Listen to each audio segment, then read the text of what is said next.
ప్రకాశం జిల్లా అద్దంకి మండలం ధర్మవరంలో ఆర్ఎంపీ వైద్యుడు ఎం కోటిరెడ్డి దారుణ హత్యకు గురయ్యారు.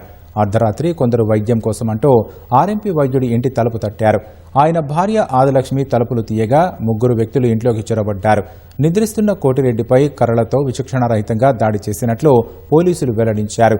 ఈ దాడిలో కుప్పకూలిన కోటిరెడ్డి అక్కడికక్కడే మృతి చెందారు. కళ్లెదుటే దుండగులు భర్తపై దాడి చేస్తుండడాన్ని చూసి భార్య ఆదిలక్ష్మి స్పృహ కోల్పోయారు. సమాచారం అందుకున్న పోలీసులు తెల్లవారుజామున 3 గంటలకు ఘటనా స్థలానికి చేరుకున్నారు. స్పెషల్ టీం సాయంతో ఆధారాలు సేకరించారు. కొందరు అనుమానితులను అదుపులోకి తీసుకుని విచారిస్తున్నట్లు పోలీసులు తెలిపారు. హత్యకు గల కారణాలపై దర్యాప్తు చేస్తున్నట్లు వెల్లడించారు.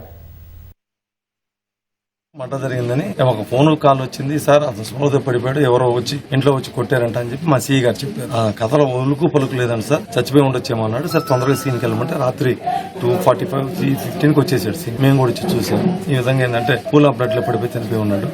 మాకు తెలిసిందంటే ఒక ముగ్గురు వ్యక్తులు మహానికి మాస్కులు వేసుకొని వచ్చారని తెలిసింది. లోపల వచ్చి బెల్ల కొట్టిన తర్వాత మందులు కావాలని చెప్పి ఎంటర్ అయ్యారు. ఆ తర్వాత బ్లంట్ ఆబ్జెక్ట్స్ కూడా చంపేసింది. దానికి సంబంధించి క్రూజ్ టీమ్ వచ్చింది. క్రూజ్ కొన్ని తీసుకున్నాము. కాలిడేట్స్ అయితే మీద కొన్ని అనాలిసిస్ చేస్తున్నాం. సస్పెక్టెడ్ పర్సన్స్ కూడా కొన్ని విచారిస్తున్నాం.